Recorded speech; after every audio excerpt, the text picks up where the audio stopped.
Ever feel like Web3 news is all jargons? Let's not do that today. Instead, here is a quick catch up on what's actually happening, not what might happen one day on testnet.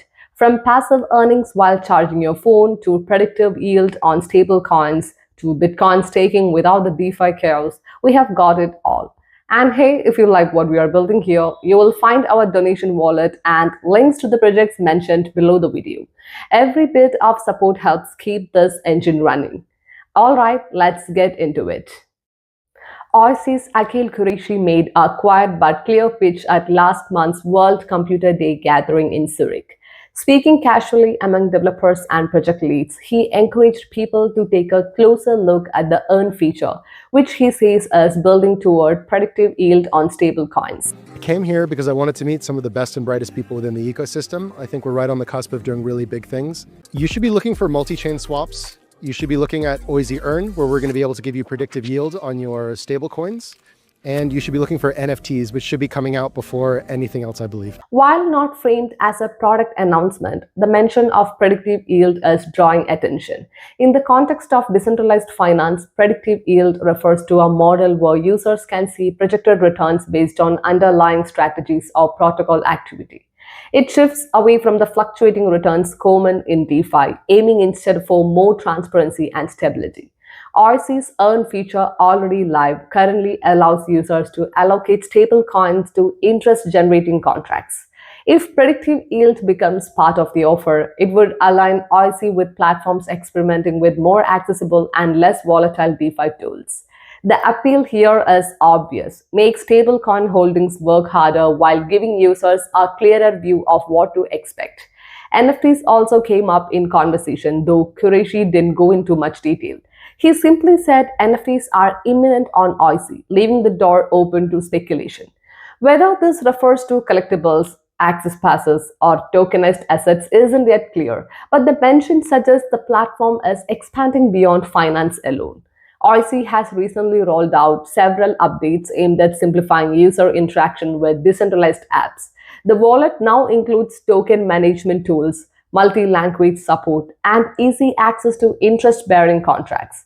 This gradual development approach seems to reflect how the team wants to build practical tools first, then more ambitious features layered on top. Even so, any mention of yield in DeFi tends to draw scrutiny. The question of how predictive returns are calculated, whether they are fixed or adaptive, and how safe they are will be central to how users respond. Platforms that advertise stable yields have sometimes struggled to maintain them when protocol revenue fluctuates. The details behind the model and whether they will be made public will likely shape wider uptake. There is also the question of audience. If Oisy is trying to appeal to a broader user base beyond early adopters, the predictive yield model could be a key hook. It gives a more bank-like feel to DeFi without the hard sell. For users tired of jumping between high-risk yield farms, something consistent and understandable might be enough to make them stay. NFTs, meanwhile, will bring their own pressures. If they are part of a loyalty or identity play, the integration needs to be seamless. If it's about new utility, the case will need to be clearly made. The NFT market has cooled compared to its peak, but use-based models continue to find quiet success. Qureshi's comments in Zurich weren't part of a formal presentation. Instead, they reflect how projects like Oisy often test the waters, informal, early, and measured. That makes it harder to draw definitive conclusions, but it also shows a desire to build openly.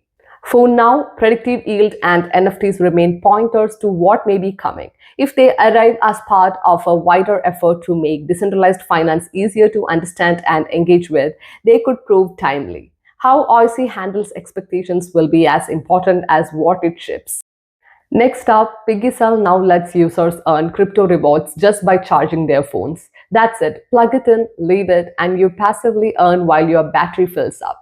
It's part of a broader movement called DePIN, or Decentralized Physical Infrastructure Networks.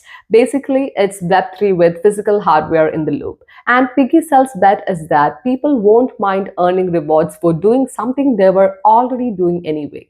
They are calling it charge to earn, and according to them, over 4 million users are already on board. The infrastructure is apparently ready too, not just a white paper idea. You plug in, the protocol does its thing in the background, and you collect tokens. It's passive and simple, and that's part of its appeal. Now it's early days for this model, and we don't yet know what the tokens are backed by or how long the rewards will stay consistent. Sustainability is a big open question here. Deep in projects often sound great, but collapse under real world scale. Still, Piggycell seems to be doing things differently, lower barrier, more realism, and actual usage. It's a clever take. Turn a mindless routine into a micro reward system. No need to shill a token or join a Discord. Just plug your phone in. If it holds up, it could make decentralized tech feel a lot less distant to the average user. Last up, something brewing on Bitcoin. Liquidium is preparing to launch an open source liquid staking framework made for the Runes protocol. Built directly on Bitcoin Layer 1, it's designed to let users stake without giving up liquidity. You convert LIQ into SLIQ, and in return, you start receiving daily incentives. There is a 30% daily buyback mechanism built in, funded by protocol activity. That number definitely raises eyebrows. It's generous, but the long-term sustainability of something like that depends entirely on whether the protocol can maintain its revenue.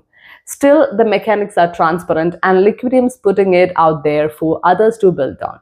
That's the interesting bit. By keeping the framework open, Liquidium is saying, if you are building on Runes, use this. No need to start from scratch. Smaller platforms could adopt it, customize it, and integrate staking without having to develop the full infrastructure themselves. There is some caution to flag though. While Bitcoin's base layer is famously secure, any staking system adds a layer of complexity. With new code comes new risk. Liquidium being open source helps invite peer review, but trust and auditing will still be key. The timing makes sense. More users want Bitcoin to do more than sit in a wallet. Staking, lending, swaps, they are all on the wish list. Liquidium's approach could bring DeFi style functionality to Bitcoin in a way that's frictionless and reusable. We'll have to see how the market reacts, but the architecture is nearly there. Alright, that's it for today. If any of these projects caught your eye, the links are down below. Take a look, explore, and see what fits your style of Web3. And if you would like to help keep Ledger Life going, our donation wallet is in the description too. Every bit goes straight into building better, sharper coverage of crypto and decentralized tech. Until next time, stay curious, stay plugged in, and maybe even earn while your phone charges.